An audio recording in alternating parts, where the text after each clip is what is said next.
Bonjour à tous, avec l'aide de Dieu, nous allons étudier la Gemara, le traité Beitza, Daf Gimel Amud Aleph 3a. Dans la Mishnah, on avait dit qu'une poule qui a pondu un œuf le jour de Yom Tov, le jour de fête, Bet Hillel dit qu'on n'a pas le droit de la manger aujourd'hui, il faut attendre le lendemain de la fête, et Bet Shammai dit qu'on a le droit de la manger dès aujourd'hui. Quelle est la raison de Bet Hillel qui interdise cet œuf? Eh bien, nous avons vu jusqu'à présent dans la Gemara deux explications, et aujourd'hui nous allons en voir encore deux autres. Les deux explications qu'on avait vues, la première c'était celle de Rav Nachman, que tout d'abord il nous dit il s'agit d'une poule pondeuse, donc elle est mouktsé, c'est-à-dire qu'elle a été mise de côté de l'esprit de la personne lorsque la fête est rentrée, parce qu'il n'avait pas l'intention de faire la shrita, de la battre rituellement pendant la fête, vu qu'elle est pondeuse, elle n'est pas destinée à être mangée.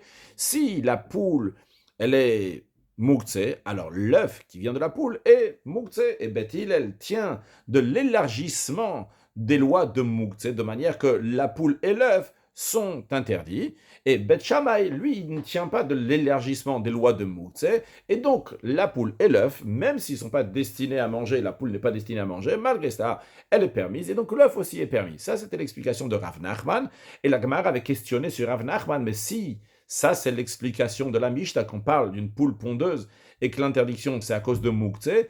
Dans ces cas-là, la Mishnah aurait dû dire pas seulement que l'œuf, il est interdit d'après Beth Hillel et que l'œuf, il est permis d'après Beth Shammai.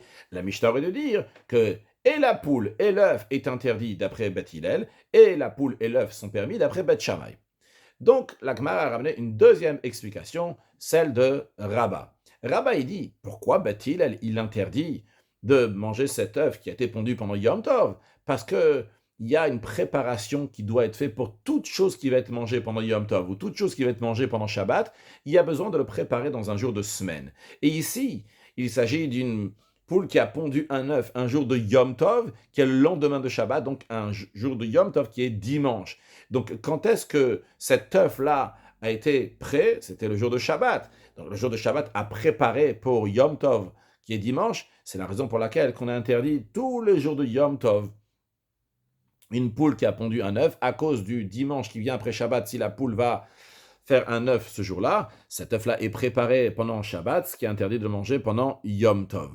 Donc, d'après Rabba, c'est ce qu'on appelle Hachana de Rabba, la préparation que Rabba dit qu'il faut avoir pour Shabbat, pour Yom Tov, il faut désigner un jour de semaine, ce qu'on va manger le jour de Shabbat, il faut désigner un jour de semaine, ce qu'on va manger le Yom Tov, mais si cette chose-là donc a été préparée pendant Shabbat pour Yom Tov, ou de Yom Tov pour Shabbat, on n'a pas le droit de manger cet œuf. Ça, c'était l'explication de Rabba. Maintenant, voyons deux autres explications, celle de Rav Yosef, puis celle de Rav Yitzhak. Avant de regarder sur le texte l'explication de Rav Yosef, à savoir que, bibliquement parlant, il est interdit pendant Shabbat de cueillir un fruit d'un arbre. Et d'après beaucoup de commentaires et décisionnaires, c'est même interdit bibliquement de cueillir un fruit d'un arbre pendant Yom Tov, jour de fête. Bien que pendant jour de fête, on a le droit de faire tout ce qui est nécessaire pour la nourriture, mais c'est ce qui est après avoir cueilli déjà la nourriture qu'on aurait dû faire avant Yom Tov. En tous les cas, les sages ont interdit des fruits qui sont tombés de l'arbre seuls, je ne les ai pas cueillis pendant Shabbat, pendant Yom Tov, ils sont tombés tout seuls de l'arbre, eh bien les sages ont interdit de les prendre d'en dessous l'arbre, parce que peut-être, si je vais permettre de prendre les fruits qui sont sous l'arbre, la personne risque de cueillir le fruit qui est sur l'arbre. Alors, Rav Yosef Amar, Rav Yosef dit, on est dans Daf Bet Amud Bet, l'avant-dernière ligne. Rav Yosef dit, Gzeira, la raison de Beth Hillel, pourquoi ils interdisent cet œuf qui a été pondu pendant Yom Tov?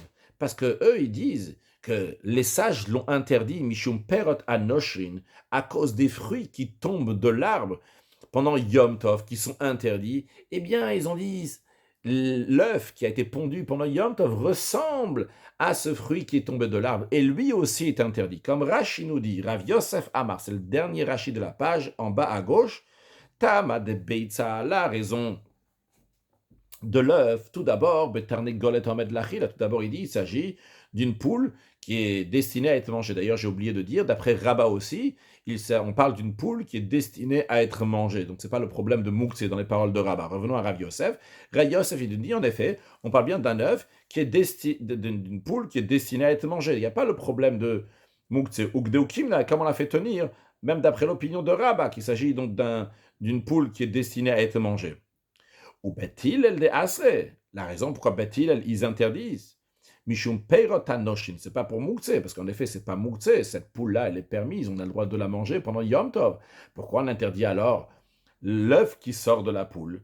À cause des fruits Noshin qui tombent mina ilan de l'arbre, Shabbat pendant Shabbat.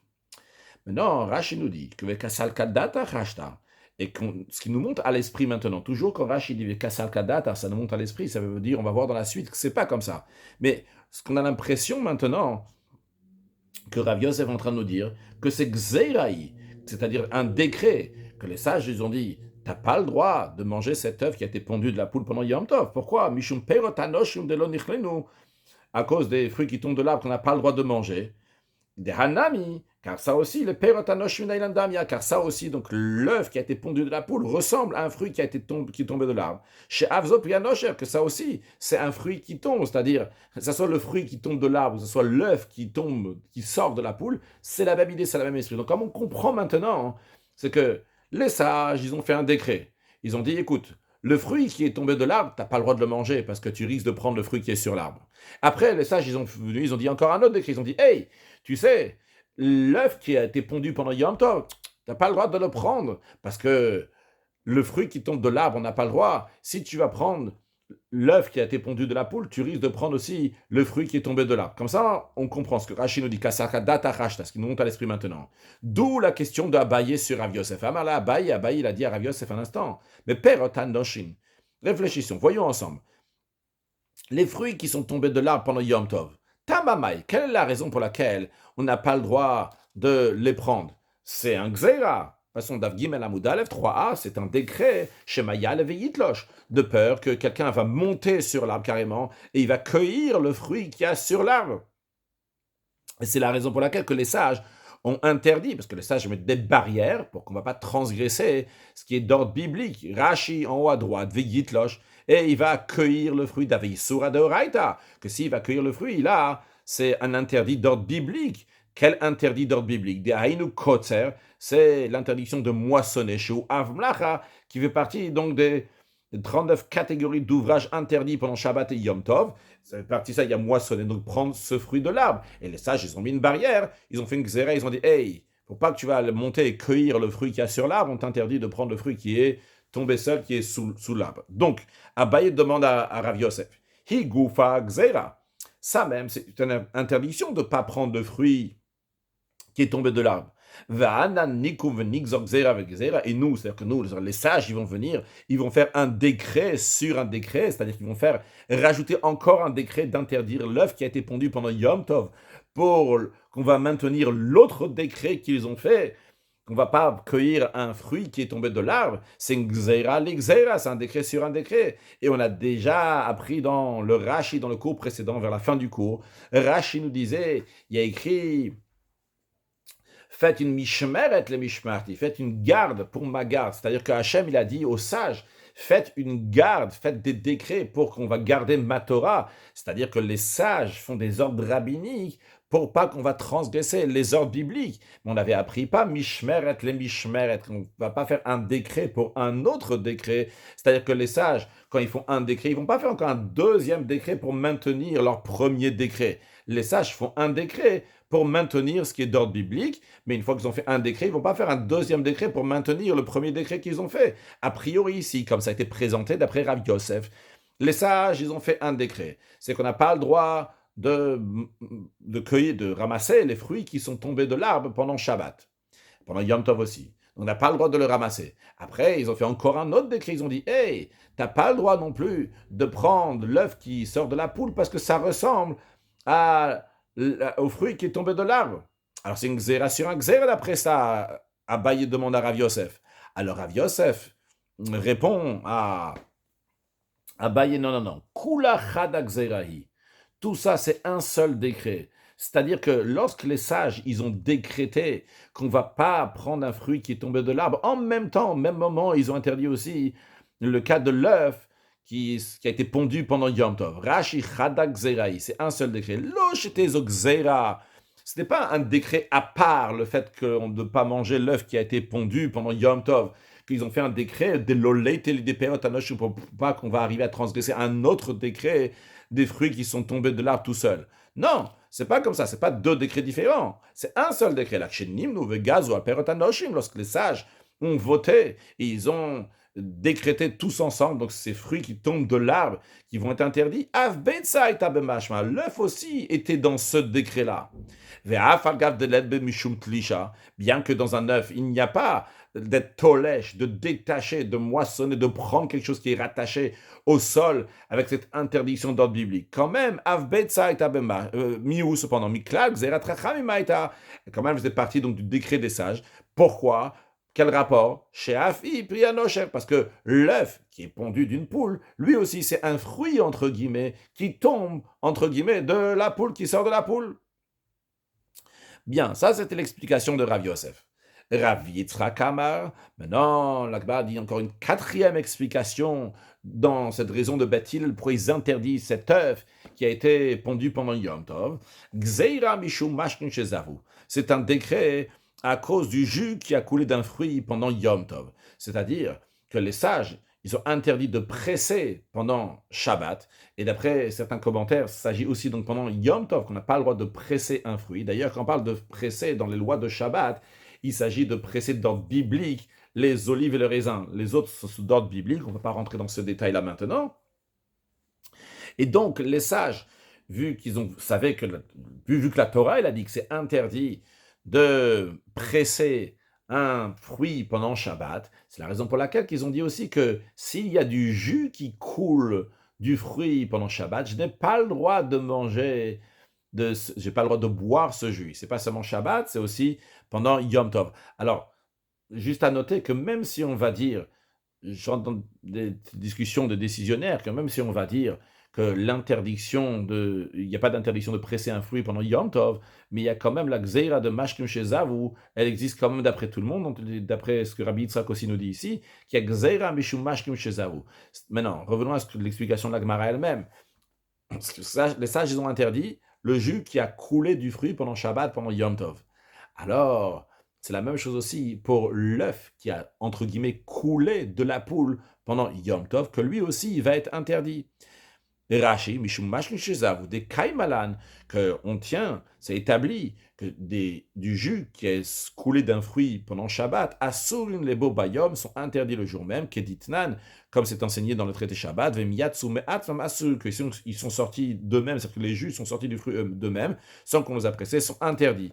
Maintenant, quel rapport avec notre cas à nous, l'interdiction de Bethil, elle qui interdit d'un œuf qui a été pondu pendant Yom Tov. Alors, d'après Rabbi Yitzhak qui nous dit, ou Beitsanami, l'œuf aussi.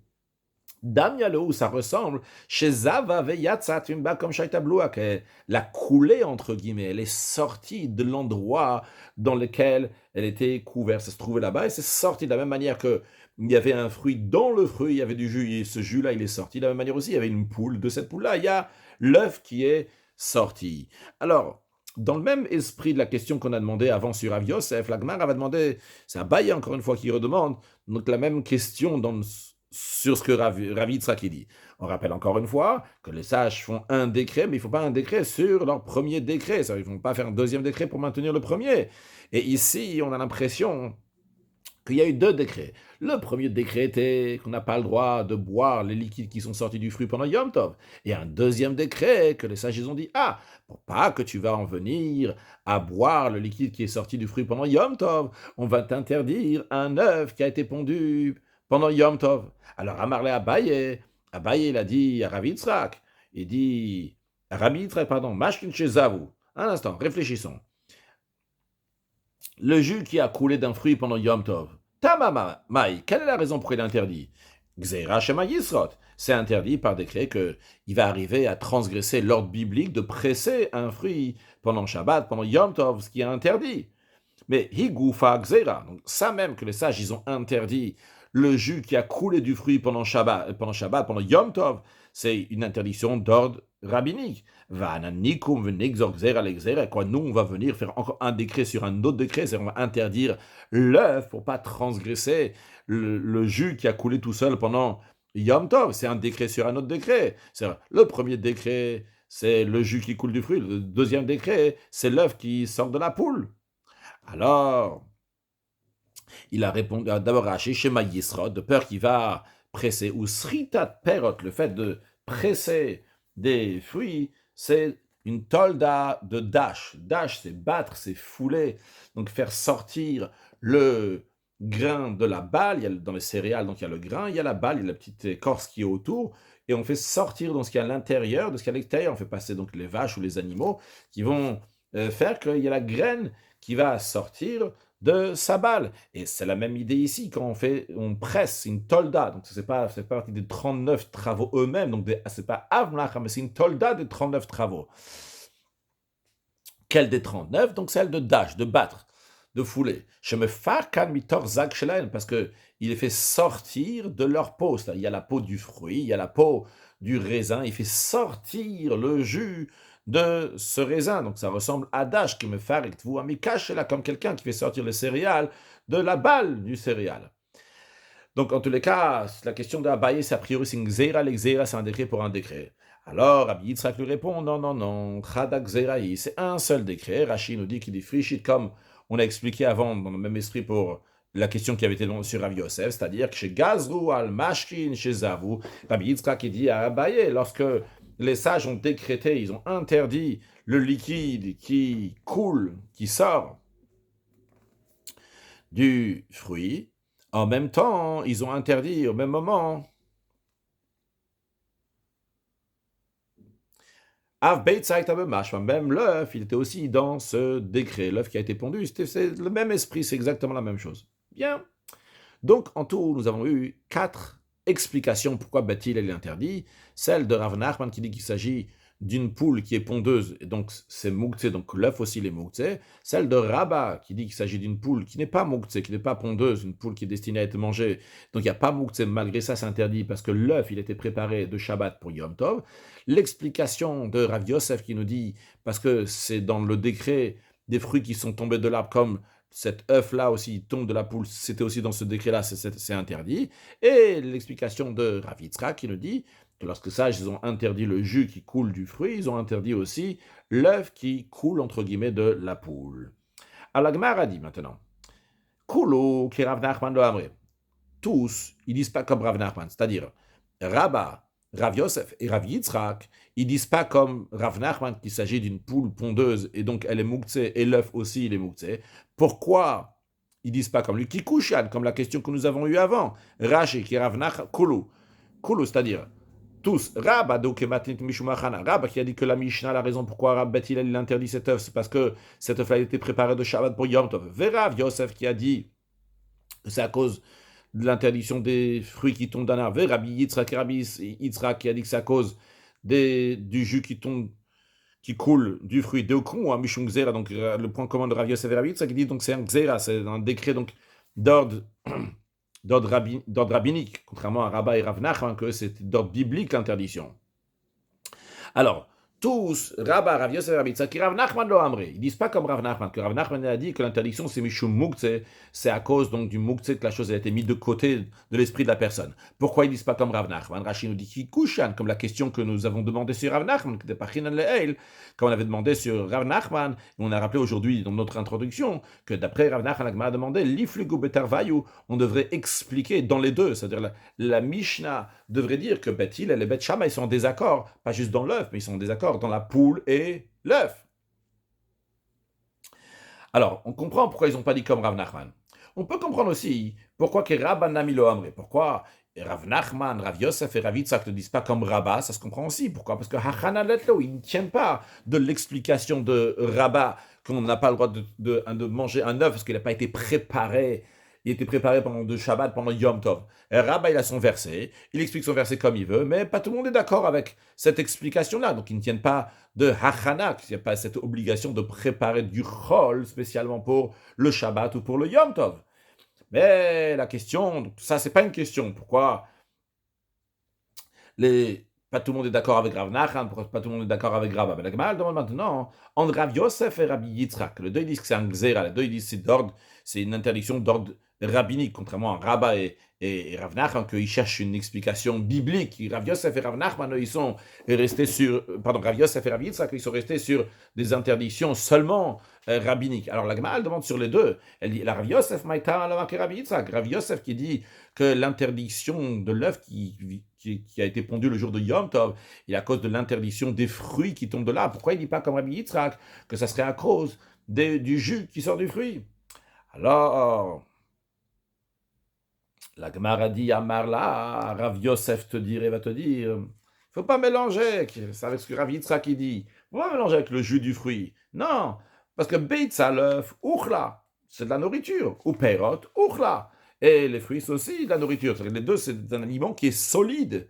Alors, la Poukemash, qui va exclure maintenant le jus de l'avoukla, qui n'est pas un aliment solide, c'est un liquide. La raison que je dis que c'est un liquide, c'est la raison pour laquelle Rav Yosef dit, je ne peux pas dire que le décret des sages de l'œuf qui a été pondu va avec le décret du jus qui sort du fruit. Mais ça peut aller avec des fruits qui sont tombés d'un arbre. Ok, ça peut se comprendre. Rashi nous dit, ou mashkin l'avoukla. Et donc, du liquide, c'est pas un aliment solide. Hilka, c'est la raison pour laquelle chez Gazoual, Mashkin chez Zavou, lorsque les sages, ils ont décrété du liquide qui a coulé d'un fruit. Loaïta beitza bemashma. C'est pas possible de dire que l'œuf, il était dans le contenu de ce décret. Char enamashke, parce que l'œuf, c'est pas un liquide. Par contre, ça rentre, oui, dans la catégorie des fruits qui tombent de là, parce que les fruits, c'est un aliment solide. Et donc, l'œuf aussi, c'est un aliment qui est solide. Rav Yitzhak, la Gemara demande, Rav Yitzhak a dit que la raison pourquoi l'œuf qui a été pondu pendant Yom Tov, il a interdit à cause du jus qui coule, pas à cause, mais il rentre dans la catégorie du jus qui coule d'un fruit. Pourquoi lui dit pas comme Rav Yosef que ça serait comme un fruit qui tombe de l'arbre? Alors, Amarlach, la Gemara dit, Rav Yitzhak te dirait, Beitza, bloua. Un œuf, il est contenu dans la poule, ou mashkin bluim, et le jus est contenu dans la peau, dans le fruit. La pouke perot. Alors ça exclut des fruits, des megalove kaimu. Les fruits sont déjà exposés, même avant qu'ils soient détachés. Tu les vois, ils sont sur l'arbre.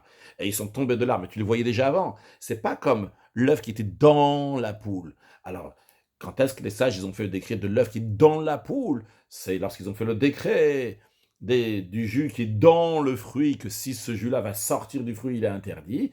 Et ils ont fait le décret en même temps pour l'œuf qui était contenu dans la poule quand il va sortir, qui sera interdit. Rashi nous dit bloua. Bloua, c'est que l'œuf, il est littéralement avalé, il est contenu. Betor hatane golet, dans la poule. Vezav à la route, ça coule entre guillemets à l'extérieur. Mashkin bluin. Et ça correspond bien, Rav Yitzhak te dit, au liquide aussi qui est dans le fruit. Ces liquides-là sont balois, sont contenus bechatzan. Chatzan, littéralement, ça veut dire le pépin. On va traduire ici, donc par la peau, par le fruit, vezav nachut, et ça sort à l'extérieur. Et Rav Yitzhak nous dit, c'est la pouke perot, ça vient exclure des fruits de megalove kaimu, qui sont déjà exposés, ils existent déjà à l'œil nu, tu peux les voir avant même de les cueillir. Hilkar, c'est pour cela. Rav Yitzhak dit, neshirata beitza, le fait que l'œuf tombe, sort de la poule, lav bichal neshirata perot, ça ne peut pas rentrer dans l'interdiction des sages des fruits qui sont tombés, parce que ça ne ressent pas. Ok, donc nous avons eu 4 explications pourquoi Beth Hillel il interdit cet œuf, et nous avons vu aussi pourquoi Rabbi Yitzhak et Rav Yosef ne disent pas l'un comme l'autre. Et la Gemara rajoute, Ve'av Rabbi Yochanan aussi, Savar, il pense que Gzeira Mishkum Mashum Shezaru, il pense que l'œuf pondu pendant Yom Tov est interdit à cause du décret de jus qui a coulé, que les sages l'ont interdit en même temps. Maintenant, Rabbi Yochanan lui-même ne s'est pas prononcé pour dire une telle chose, mais on le déduit des paroles de Rabbi Yochanan. De Rabbi Yochanan, comment cela? Parce que Rabbi Yochanan, un jour, il a dit, Ramé, il y a une contradiction de Rabbi Yehuda d'un enseignement de Rabbi Yehuda à de Rabbi Yehuda avec un autre enseignement de Rabbi Yehuda. C'est-à-dire que Rabbi Yochanan, il a dit, regardez, dans le traité Shabbat, la Mishnah dit comme ci, comme ça, et ça c'est l'opinion de Rabbi Yehuda dans le traité Shabbat, on en déduit de ce que Rabbi Yehuda dit dans le traité Shabbat, telle et telle chose, et regardez dans le traité Eruvin, il y a une autre Mishnah dans laquelle on a les paroles de Rabbi Yehuda qui contredisent ce qu'on a déduit des paroles de Rabbi Yehuda dans la Mishnah de Shabbat. Et donc c'est contradictoire. Et Rabbi Yochanan, il dit, il donne une réponse. Ok, alors c'est quoi la première Mishnah dans le traité Shabbat, dans lequel on voit Rabbi Yehuda? C'est quoi la deuxième Mishnah dans le traité Eruvin, dans lequel on voit les paroles de Rabbi Yehuda? Et c'est quoi la réponse de Rabbi Yochanan? Voyons. Tznan.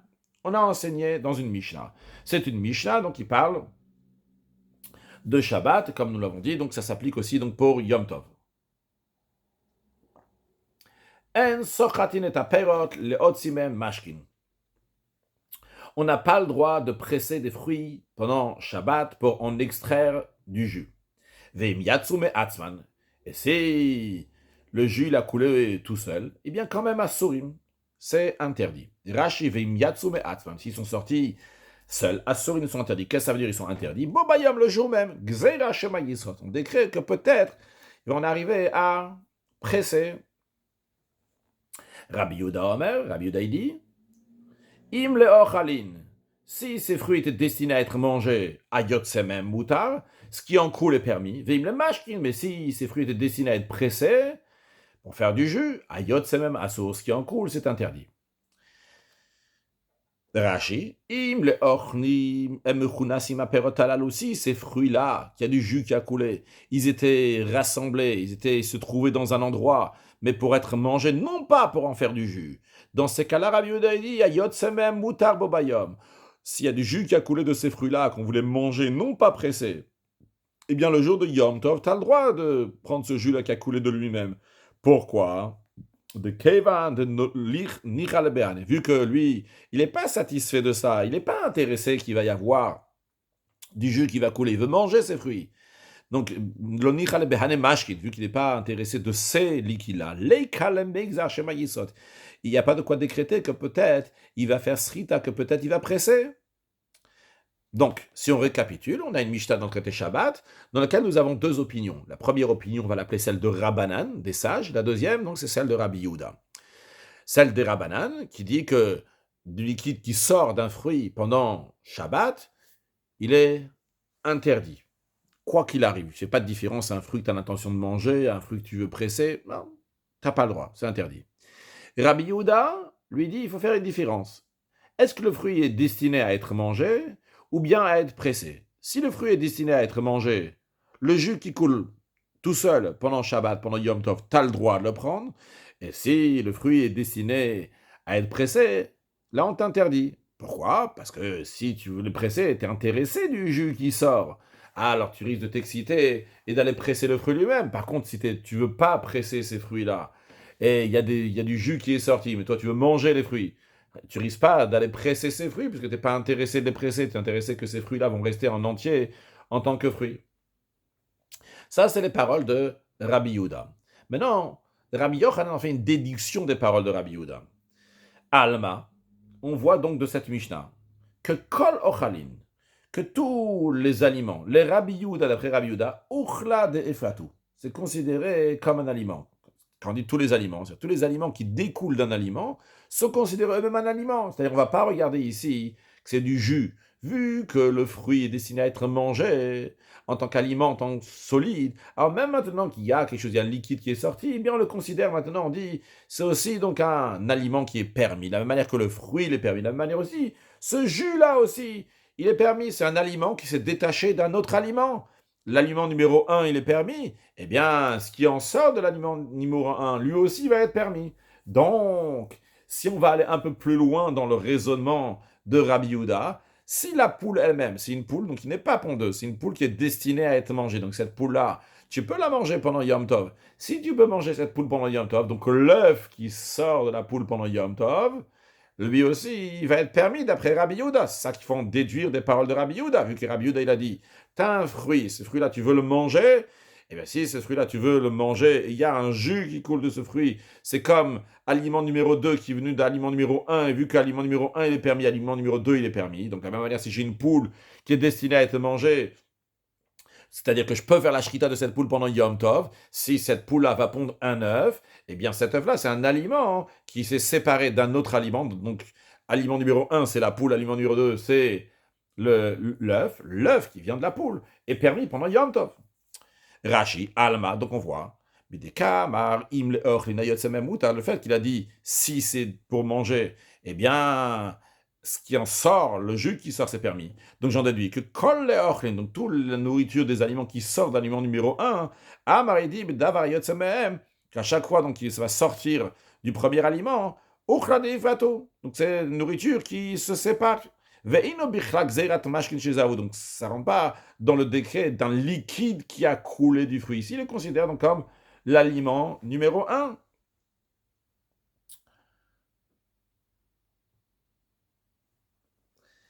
Bien, ça c'est la première Mishnah avec la déduction de Rabbi Yochanan, et j'ai rajouté aussi ce qui est important, hein. Donc d'après cela, l'œuf qui vient de la poule pendant Yom Tov, vu que la poule elle-même elle n'est pas moukse, on a le droit de la manger, donc l'œuf aussi serait permis d'après Rabbi Yehuda.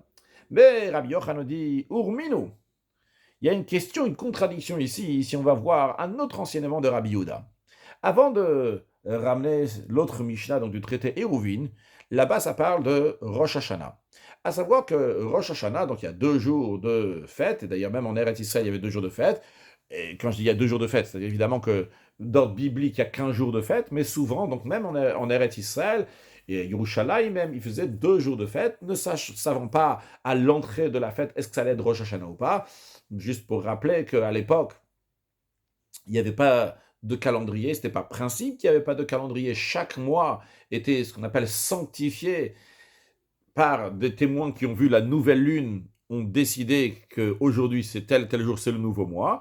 Donc les mois variaient, certains mois avaient 29 jours, certains mois avaient 30 jours. Maintenant, si on est le 29e jour du mois de Elul, c'est-à-dire que ce soir et demain, ça peut être le premier Tishri, mais ce soir et demain, ça peut être aussi le 30e jour du mois de Elul, et le premier Tishri sera seulement après demain.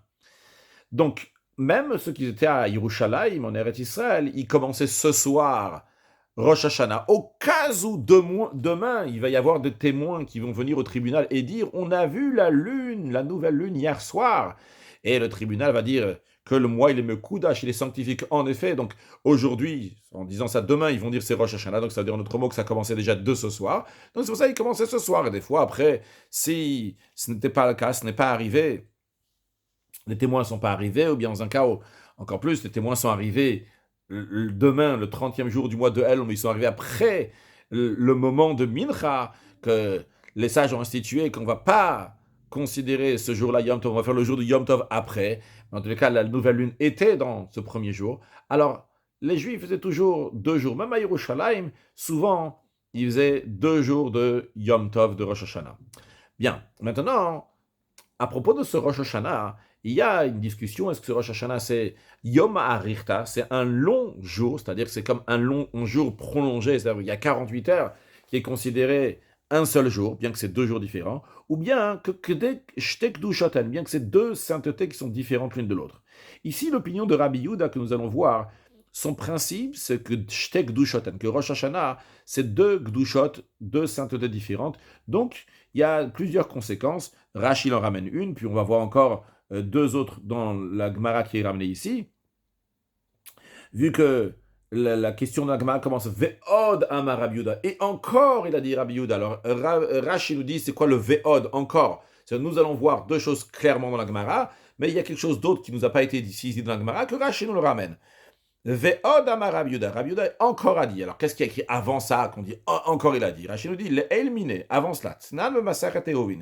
On a enseigné dans le traité Eruvin que Rosh Hashanah, Rosh Hashanah arrive, et c'est la veille de Rosh Hashanah, et la personne, Shaya Yare Shema Titaber, la personne, elle craignait, entre guillemets, elle se disait que peut-être Rosh Hashanah, il va y avoir 2 jours de Rosh Hashanah. Quand on dit Shema Titaber, que c'est peut-être l'année précédente, c'est le mois précédent, le mois de Elul va être Meubar, va avoir 30 jours, et donc le 30e jour sera le premier jour de Rosh Hashanah, et après, le jour d'après sera le premier jour du mois de Tishrei, donc il y aura 2 jours de Rosh Hashanah.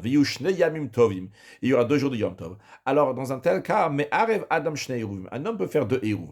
On parle ici du Eruv Troubim, c'est-à-dire que la Torah, elle interdit pendant Shabbat et Yom Tov de sortir du Eruv, de sortir du Troum. Troum qui veut dire la limite à l'extérieur de la ville, de manière plus précise, à l'extérieur de l'agglomération, c'est-à-dire une fois qu'il n'y a plus de maisons, il peut y avoir plusieurs villes qui sont collées, mais il y a des maisons, donc halachiquement parlant, il est encore dans le Troum la personne, mais une fois qu'il sort des endroits où il y a des maisons de 2000 coudées, il n'a pas le droit de dépasser le Troum. Maintenant, pour que quelqu'un puisse aller encore plus loin que le Troum, c'est si à l'entrée de Shabbat, il se trouvait par exemple à 1800 coudées du côté est de la ville, eh bien, il pourra, pendant Shabbat, pendant Yom Tov, marcher encore 2000 coudées depuis les 1800 coudées dans lesquelles il se trouvait. Imaginons que la ville, elle se finit. Quand ce finit, ça s'appelle 0. Lui, il a 1800 coudées de là-bas, encore du côté est de la ville.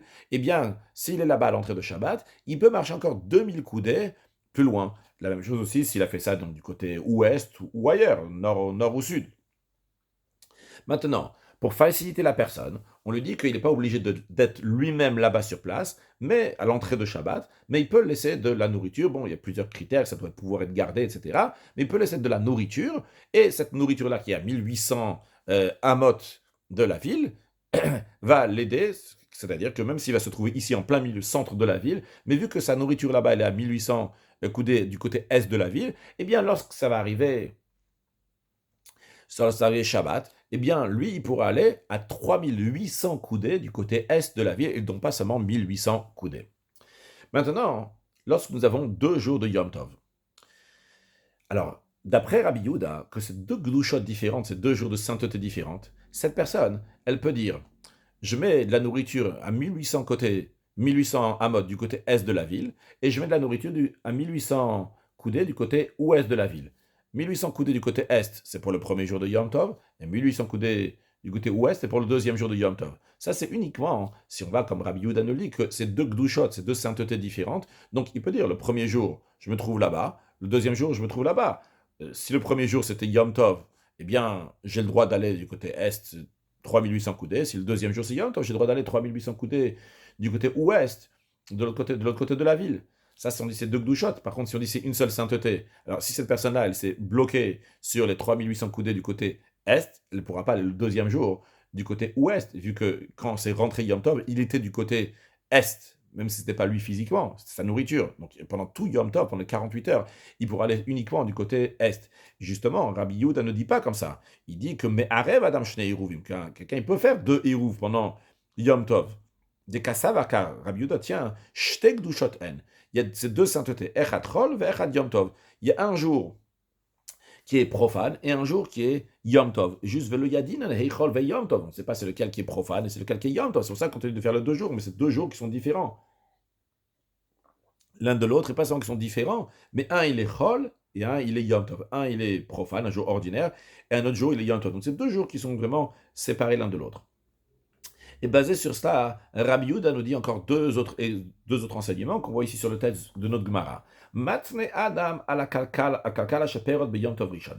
Ici, Rabbi Yehuda nous parle de la terouma. Je vous rappelais que tous les produits agricoles qui poussent en Eretz Israël, eh bien, il faut donner une partie, il faut donner au Kohen, une partie, il faut donner au Lévi, etc. Donc, on parle ici donc de la terouma, donc qui est donnée au Kohen. Tant que la personne n'a pas fait les prélèvements qu'il faut, ces produits agricoles s'appellent tevel. Tevel, qui vient aussi du langage tavlo, tovlo, c'est lotov, c'est pas bon, tu ne peux pas encore les manger. Maintenant, encore une chose à savoir, c'est que pendant Shabbat et Yom Tov, on n'a pas le droit de prélever la trouma, le maser, etc., des produits agricoles, ce qu'il faut prélever. Parce qu'il est métaken, la personne, elle arrange quelque chose pendant Yom Tov. Les sages, ils ont interdit donc, de faire ça pendant Yom Tov. Maintenant, imaginons quelqu'un qui a des produits agricoles, tout un panier de produits agricoles, et ça arrive le premier jour de Rosh Hashanah, et il ne peut pas les manger, il n'a pas prélevé, il n'a pas le droit de prélever d'ordre rabbinique, il n'a pas le droit de prélever pendant Yom Tov. Alors, ce que nous allons voir, c'est que Rabbi Yehuda, il dit, vu qu'il y a ces 2 jours qui sont différents, un qui est Kodesh, un qui est Chol, un qui est saint, un qui est profane, la personne elle a une solution pour pouvoir manger ses fruits le 2e jour de Rosh Hashanah. Comment ça? Il va prélever ses produits agricoles le 1er jour de Rosh Hashanah, on verra de manière plus précise dans Rashi, et il va dire comme ça, il va dire que si aujourd'hui c'est un jour de semaine et c'est demain Yom Tov, donc mon prélèvement, il est considéré. Et si aujourd'hui c'est Yom Tov, alors mon prélèvement n'est pas considéré, vu qu'aujourd'hui c'est Yom Tov, je ne peux pas le faire. Après, le lendemain, il va dire à nouveau la même chose. Il va dire, si aujourd'hui c'est Yom Tov, il va dire presque la même chose le lendemain. Il va dire, si aujourd'hui c'est Yom Tov, alors je peux manger ces fruits parce que je les ai prélevés hier. Mais si aujourd'hui c'est semaine, alors ce que j'ai fait hier, ça valait rien du tout parce que c'était Yom Tov. Mais aujourd'hui, je les prélève. Donc comme ça, et aujourd'hui c'est Chol. Donc comme ça, il pourra manger ces produits agricoles. Parce qu'il a fait, finalement, il a réussi à faire la Touma d'une manière ou de l'autre. C'est le premier jour ou le deuxième jour, mais le deuxième jour, en tout cas, c'est sûr que la Terouma, elle a été faite. C'est ce qu'on est en train de dire ici dans la Gemara, on va voir plus d'explications de Rashi, que Matne Adam, un homme peut faire une condition al kalkala sur un panier chez le période de fruits Yom Tov Rishon, donc des fruits que la dîme n'a pas été prélevée. Il peut faire cette condition donc le premier jour de Yom Tov, ve'ochla basheni, et il va consommer ses fruits le deuxième jour de Rosh Hashanah. Plus d'explications de Rashi. Matne Adam al kalkala.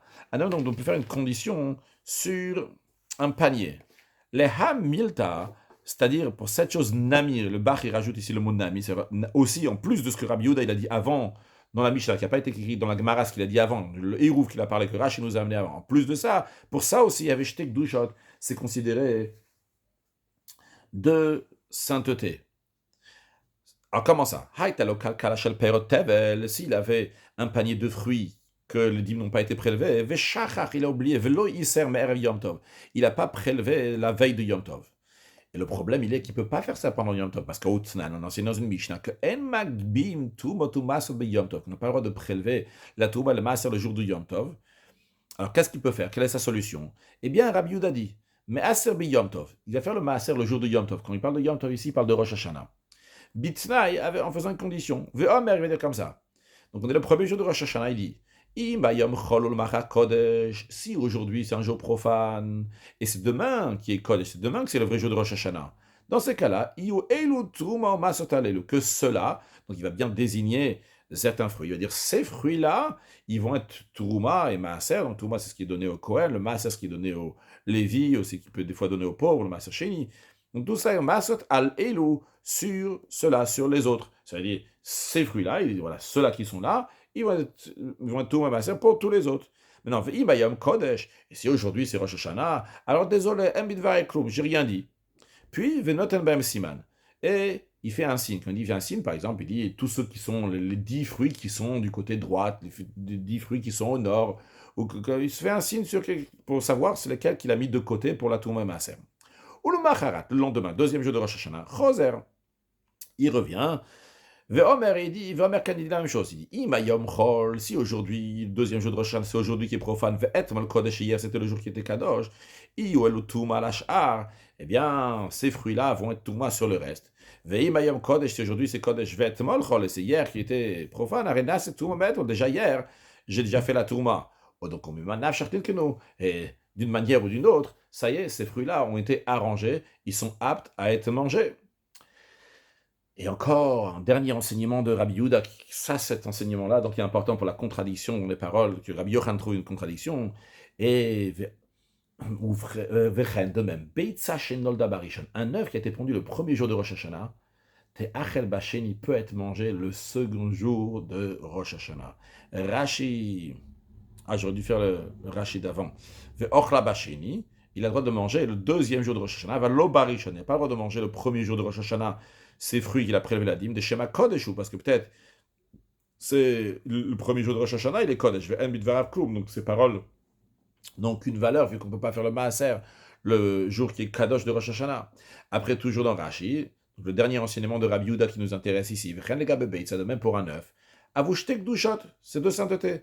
On sait qu'un Echad Chol, un jour c'est profane, Echad Yom Tov, et un jour c'est Yom Tov, Vanol Dabari Shal Muteret Basheni. Donc si un œuf a été pondu le premier jour de Rosh Hashanah, il sera permis le deuxième jour de Rosh Hashanah, parce que si le premier jour c'était Yom Tov, alors on peut le manger le deuxième jour parce que c'est un jour profane. Et si le premier jour c'était profane, alors on peut manger le deuxième jour qui est Yom Tov, vu que l'œuf il a été pondu dans un jour qui était profane. Donc ça c'est les paroles que Rabbi Yehuda nous dit. Donc Rabbi Yehuda il dit, un œuf qui a été pondu le premier jour de Rosh Hashanah, tu peux le manger le deuxième jour de Rosh Hashanah. La Gemara dit, hey, regarde, Basheni, oui, le deuxième jour de Rosh Hashanah, tu as le droit de le manger. Mais Barishan, le premier jour de Rosh Hashanah, tu as le droit de le manger ou pas? L'eau, non? C'est-à-dire qu'on est en plein Yom Tov ici. Il y a une poule qui a pondu un œuf, premier jour de Rosh Hashanah. On ne sait pas si c'est Yom Tov ou pas, mais Rabbi Yehuda dit, peut-être c'est Yom Tov aujourd'hui. Vu que peut-être c'est Yom Tov aujourd'hui, l'œuf, tu n'as pas le droit de le manger aujourd'hui. Demain, tu pourras le manger. Rashi, Basheni oui, le deuxième jour de Rosh Hashanah, tu as le droit de le manger. Barisha, le premier jour, le jour même où ça a été pondu cet œuf-là, tu n'as pas le droit. Alma. Donc, qu'est-ce qu'on en déduit de là? Que Kol mide des av mimkom Yom Tov, toute chose qui coule de l'endroit où il se trouvait pendant Yom Tov. Donc, l'œuf ici qui est tombé, qui est sorti de l'endroit où il se trouvait pendant Yom Tov, la poule, va filou uchla, même si c'est un aliment solide, assour, c'est interdit. Donc ici, a priori, on a une contradiction entre Rabbi Yehuda lui-même. On récapitule. Rabbi Yochanan dit, voyons la Mishnah dans le traité Shabbat, voyons la Mishnah dans le traité Eruvin, et Rabbi Yehuda se contredit. Et Rabbi Yehuda dit dans le traité Shabbat que si nous avons un fruit, il y a du jus qui coule de ce fruit qui est destiné à être mangé, non pas à être pressé, à être mangé.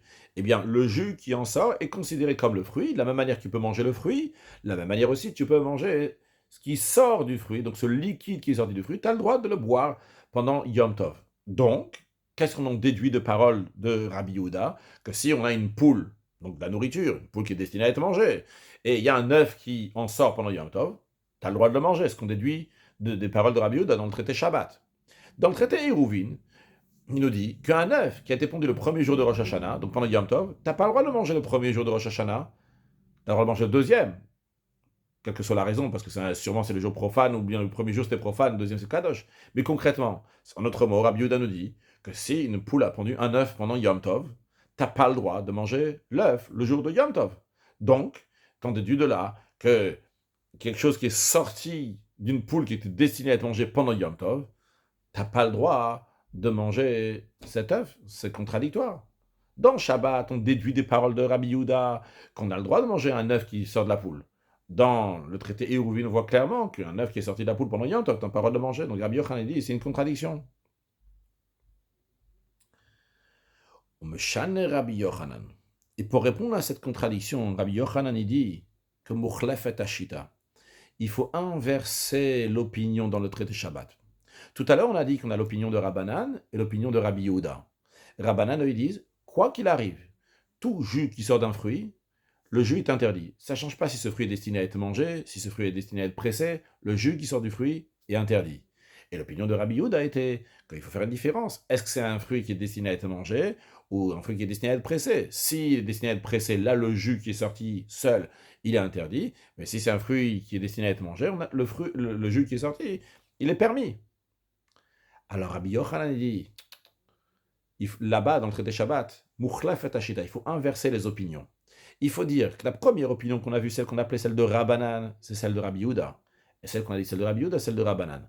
Donc, ce qu'il en résulte d'après Rabbi Yochanan, que Rabbi Yehuda, lui, ne fait pas de différence entre un fruit qui est destiné à être mangé ou un fruit qui est destiné à être pressé. Quoi qu'il arrive, d'après Rabbi Yehuda, tous les fruits, s'il y a un jus qui coule, c'est interdit. Ah, là, on comprend mieux l'opinion de Rabbi Yehuda. Parce que d'après ça, dans le traité Shabbat, si c'est lui qui a dit, d'après Rabbi Yochanan, c'est lui qui a dit qu'on ne fait pas de différence entre les fruits s'ils sont destinés à être mangés ou destinés à être pressés. Ce qu'il en ressort, c'est que d'après Rabbi Yehuda, même un fruit qui est destiné à être mangé, s'il y a du jus qui coule, ce jus-là sera interdit. Donc ça correspond bien avec ce qu'il dit dans le traité Eruvin, qu'un œuf qui a été pondu le jour de Yom Tov, il est interdit. Rashi, Umeshane Rabbi Yochanan répond, Mouchlef et Ashita, que les opinions sont inversées. Shita ta Mishnah, l'opinion de la Mishnah de En Sochatin, la Mishnah qui dit qu'on n'a pas le droit de presser, donc la Mishnah dans le traité Shabbat. Là-bas, il faut inverser les opinions. Vei pour de Rabbi Yehuda le Rabbanan, et inverse l'opinion de Rabbi Yehuda à celle de Rabbanan. Donc c'est Rabbi Yehuda qui a dit ce qu'on avait dit nous avant au nom de Rabbanan, qu'il n'y a pas de différence entre les fruits, et quoi qu'il arrive, le jus est interdit. C'est l'opinion de Rabbi Yehuda. Maintenant, tout ça, la Gemara nous a ramené ce que Rabbi Yochanan s'est demandé, la question qui s'est demandée, la contradiction de Rabbi Yehuda sur Rabbi Yehuda lui-même, pour nous dire que Rabbi Yochanan, lui aussi, il pense comme l'opinion de Rabbi Yitzhak. Rappelons que Rabbi Yitzhak, c'est la quatrième explication qu'on avait vue, pourquoi Beth Hillel, il interdit l'œuf qui a été pondu pendant Yom Tov. Rabbi Yitzhak l'a dit, parce que Gzeira Mishum Mashkin Sheza, ou un décret, donc à cause des liquides qui sortent d'un fruit. On a dit que Rabbi Yochanan lui aussi pense comme ça. Pourquoi Rabbi Yochanan pense aussi comme ça? D'où on sait Rabbi Yochanan n'a pas dit, je pense comme ça. On le déduit parce que Rabbi Yochanan a demandé une contradiction des paroles de Rabbi Yehuda sur Rabbi Yehuda. Il a répondu de la manière qu'il a répondu. Alors la Gemara conclut tout ce raisonnement-là. Et le fait que Rabbi Yochanan, il a ramené cette contradiction-là, donc de ces deux enseignements de Rabbi Yehuda sur Rabbi Yehuda, comme Rashi nous dit, Rabbi Yochanan, vu que Rabbi Yochanan a demandé cette question-là, Mashkin chez Zavu, donc le jus qui a coulé du fruit dans le traité, la Mishnah traité Shabbat, et Beitza, et dans le traité Eruvin, cet œuf qui a été pondu pendant Yom Tov, et il les a mis à pied d'égalité. Il a dit, c'est la même chose, c'est le même raisonnement. À Hadad, il a demandé la question de l'un sur l'autre. Shmamina, continue directement dans Rashi, Shmamina, on a déduit de là que Khatamaou, on a déduit que c'est le même raisonnement. Ou Mande Asabea, Asabea, celui qui interdit le jus qui coule du fruit, il interdit l'œuf qui coule entre guillemets de la poule.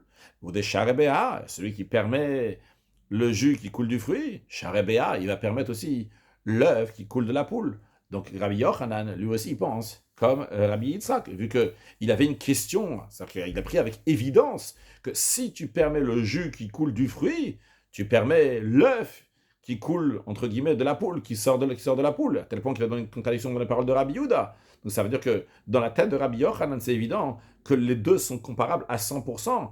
Que si tu dis l'œuf il sort de la poule, il est permis, le jus qui coule du fruit, il est permis, l'œuf qui sort de la poule aussi, il est permis. Donc ça correspond bien avec ce que Rabbi Yitzhak a dit, que la raison pourquoi les sages ont interdit l'œuf qui sort de la poule, c'est la même raison, ça rentre dans le contexte, c'est le même décret que le jus qui sort d'un fruit. Conclure avec une halakha et un mot de chassid. Donc tout d'abord, une halakha en ce qui concerne l'interdiction de presser un fruit. Alors, Minatora d'ordre biblique, ce qui est interdit, c'est les olives et les raisins pendant Shabbat. Et les sages ont décrété de ne pas presser tout fruit que les gens ils ont l'habitude de presser pour en faire un liquide. Après encore un sujet, des liquides qui sortent d'eux-mêmes du fruit pendant Shabbat et Yom Tov, les sages ont décrété que les fruits qui sont interdits Minatora, donc ils ont été pressés d'eux-mêmes, comme par exemple des raisins qui étaient dans une assiette, et il y a du jus comme ça qui est sorti, on n'a pas le droit de le boire, de peur qu'on va arriver à en presser. De même, donc des fruits que leur interdiction c'est uniquement des rabbins qu'on vient de voir, eh bien le jus qui est sorti tout seul, c'est interdit. Alors, juste à noter, bien que Yom Tov, l'interdiction de Srita, même dans les olives et les raisins, d'après certains décisionnaires, c'est uniquement d'ordre rabbinique. Ce que je disais tout à l'heure, il y a différents décisionnaires. Mais quoi qu'il arrive, le jus qui a coulé, c'est le même digne que le jus qui a coulé pendant Shabbat, donc qui est interdit. Un sujet de Chassidut, le rabbi nous dit que lorsqu'il y a des choses qui sont des rabbanan, c'est vrai qu'il n'y a pas Gzeira les Gzeira, il n'y a pas un décret sur un décret. Mais c'est uniquement parce qu'Hachem, il a décidé que les sages, ils vont pas faire un décret sur un décret. Mais c'est pas parce que ce que les sages ils disent, c'est moins important que ce que la Torah elle dit. Ça a exactement la même force. La Torah elle-même, elle dit qu'il faut écouter les sages. Seulement quoi? La Torah, elle te dit que les sages, ils vont pas mettre un décret sur un autre décret parce que Akadosh Baruch Hu, il a dit Asur Mishparet et Mishpati. Mais ça ne doit pas arriver qu'on va prendre en faiblesse les paroles des sages. Au contraire, Chavim ala divrei sofrim yoter mi divrei Torah, qui est une affection particulière à ce que les sages ils disent. On va maintenir tout ça, renforcer même ce que les sages ils disent. Très prochainement accueillir Mashiach, now, une excellente journée.